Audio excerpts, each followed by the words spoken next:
Hello बच्चों, नमस्कार। स्वागत करती हूँ आपका अपनी चैनल बीएस पाठशाला में। बहुत दिनों से लगातार हम लोगों ने मैथ्स को सॉल्व किया है और 2 चैप्टरों को समाप्त भी किया है बच्चों। तो ढेर सारे बच्चों के कमेंट आ रहे थे कि मैम अब आप साइंस के भी कुछ चैप्टर कंप्लीट करवा दीजिए, जिससे हमारी बोर्ड एग्जाम की प्रिपरेशन बहुत अच्छे से चल सके। तो यहाँ पर बच्चों आधा चैप्टर है, वो आपका क्या है, रासायनिक अभिक्रिया एवं उसके समीकरण।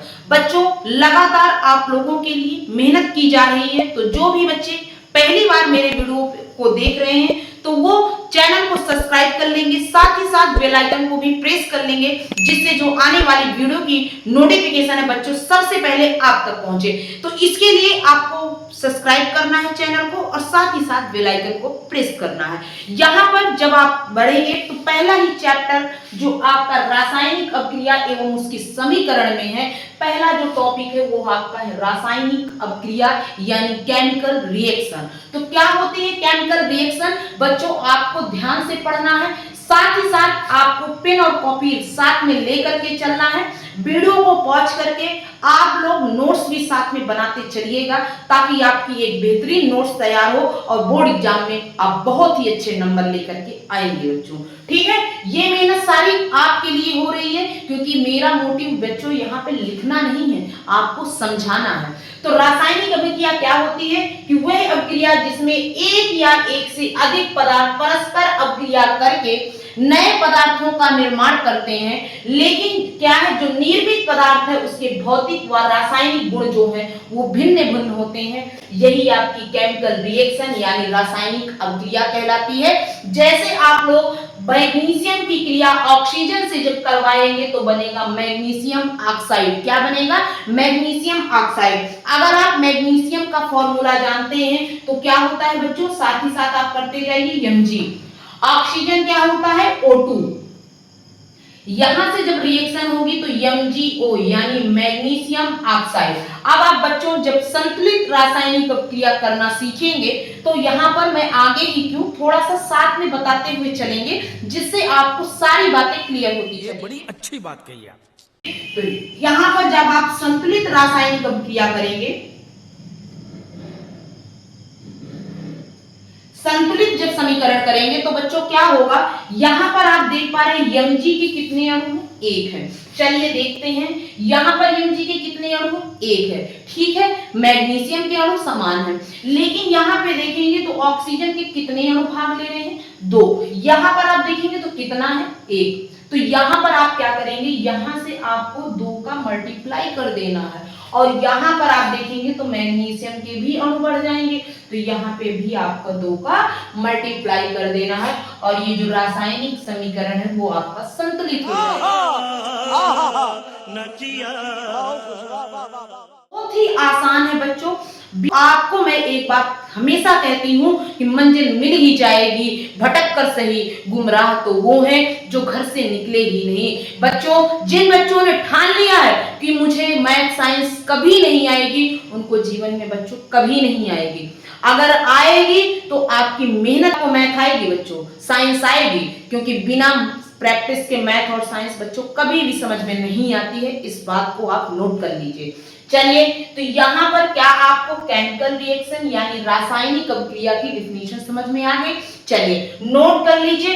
फिर इसके बाद बताती हूँ कि रासायनिक अभिक्रिया में क्या क्या परिवर्तन होते हैं, जैसे आपका गैस में परिवर्तन, अवस्था में परिवर्तन, तो वो आपको मैं यहाँ पर तापमान में परिवर्तन, वो सारी बातें बच्चों मैं यहाँ पे डिटेल में बताऊंगी। बस आपको मैं साइड में हो जा रही हूँ, एक बार इसका स्क्रीनशॉट ले लीजिए, नहीं तो वीडियो पॉज करके तुरंत आप इन पॉइंटों को लिख लीजिए।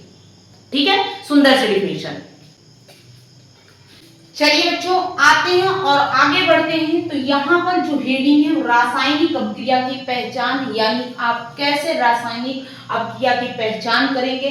तो यहाँ पर रासायनिक अभिक्रिया के निम्नलिखित परिवर्तन है। तो यहाँ पर जो पहला परिवर्तन है वो आपका अवस्था में परिवर्तन है, दूसरा है आपका रंग में परिवर्तन, तीसरा है आपका गैस का निकलना, और चौथा है आपका तापमान में परिवर्तन, और पांचवा है बच्चों अवक्षेप का निर्माण।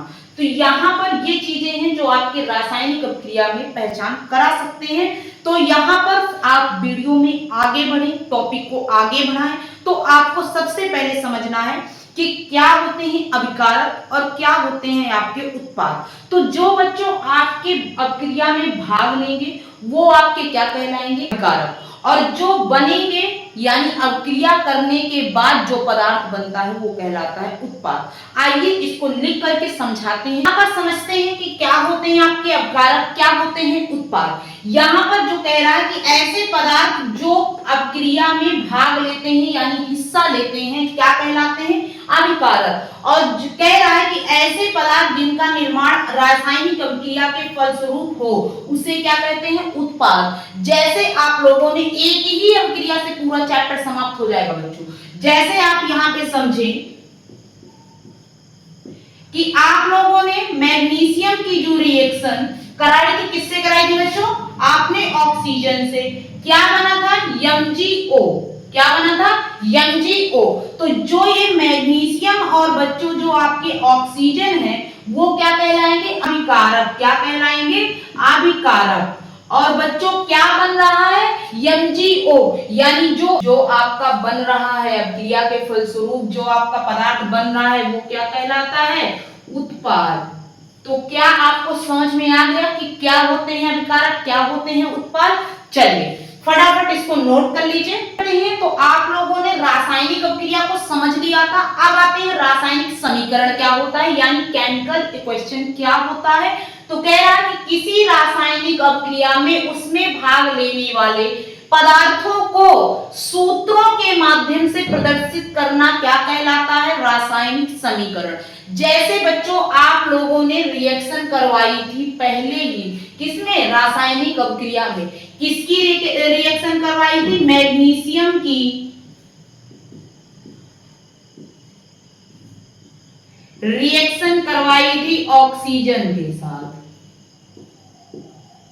तो यहां से आपका बना था मैग्नीशियम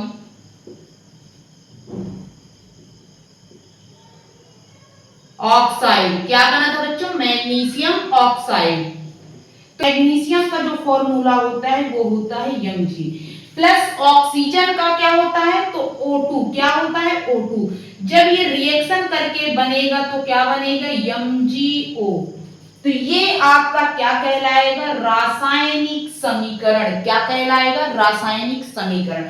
एक एग्जांपल आप और समझिए, नाइट्रोजन की रिएक्शन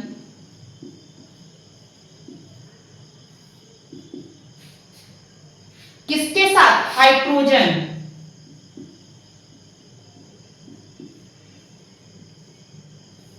तो यहां से आपका क्या बनेगा बताइए, अमोनिया। क्या बन जाएगा, अमोनिया।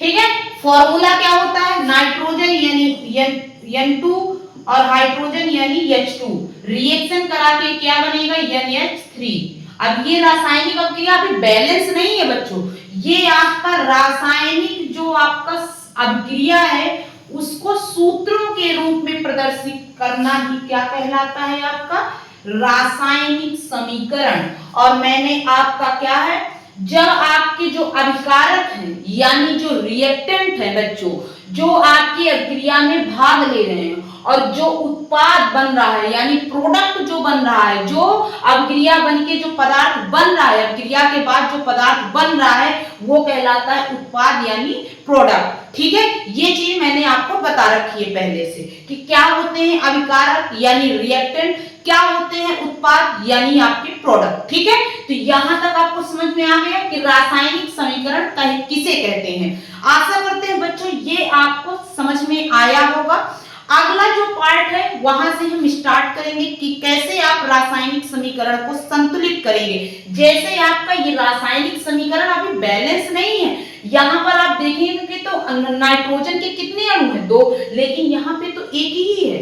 कैसे बना ये आपका नेक्स्ट पार्ट में, तो बिल्कुल भी आप नेक्स्ट पार्ट को स्किप मत करिएगा।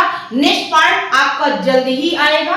ज्यादा से ज्यादा बच्चे कमेंट करेंगे और ज्यादा से ज्यादा शेयर करेंगे तो बच्चों तुरंत ही आपका पार्ट 2 आ जाएगा। तो लाइक करिएगा, चैनल पर पहली बार हो तो चैनल को सब्सक्राइब कर लीजिए, साथ ही साथ बेल आइकन को भी प्रेस करना मत भूलिएगा, जिससे आने वाली वीडियो की नोटिफिकेशन बच्चों सबसे पहले आप तक पहुंचे। ठीक है।